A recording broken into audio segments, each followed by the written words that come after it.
Adakah doa yang dapat ditujukan kepada seseorang untuk dia membayar hutangnya pada kita? Setahu saya tidak tahu ya, tidak ada riwayat khusus masalah ini.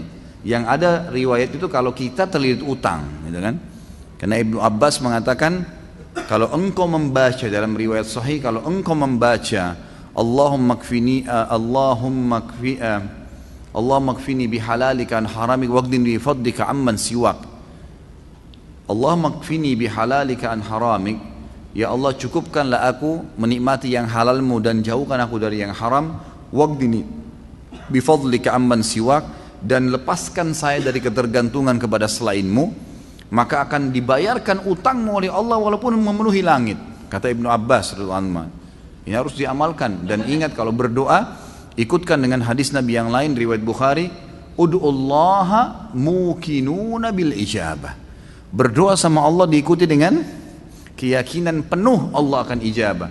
Fa innallaha la yaqbalu ad-du'a min qalbil ghafil. Allah tidak akan pernah terima doa dari hati yang lalai. Doa, ya Allah, diterima enggak ya? Ragu. Atau sambil berdoa sambil ingat makanan, ingat pasangan, ingat ini, enggak bisa. Harus dengan yakin, gitu kan. Jadi kalau doa untuk buat orang lain bayar, Allah alam, yang saya tahu berdoa kepada Allah bisa, itu bukan mustahil.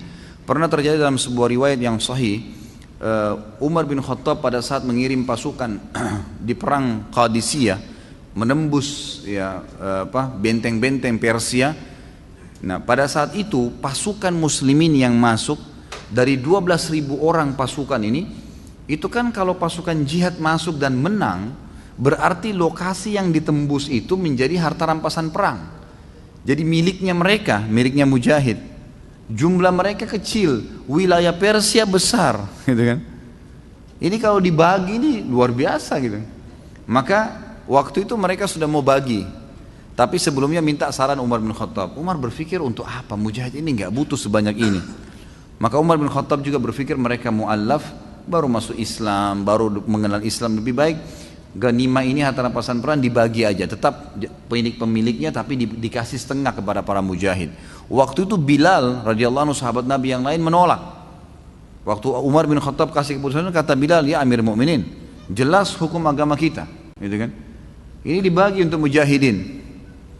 Maka Umar bin Khattab mengatakan, wahai Bilal, pikirkanlah, kalau kau mendapatkan sekian bagian dari Persia, kau mau apain tuh harta? Banyak sekali, gitu kan? Dan mereka itu orang-orang yang baru masuk Islam. Lebih baik kamu berbagi dengan dia sambil kamu ajarkan Islam. Ini pendapat Umar. Tapi Bilal tetap ngotot, nggak mau.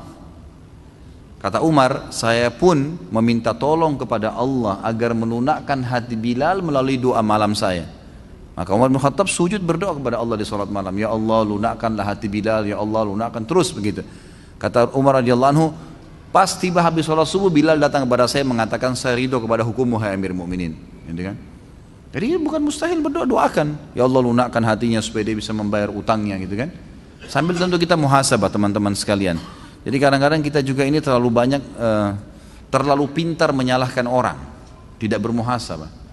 Apa yang terjadi, sesuatu yang terjadi pada kita, yang paling pertama hisab diri kita dulu. Ada masalah apa saya ini? Jangan sampai orang ini gunjing karena saya pernah gunjing orang. Jangan sampai utang ini mungkin saya pernah utang sama orang, saya nggak bayar. Jadi kita muhasabah dulu.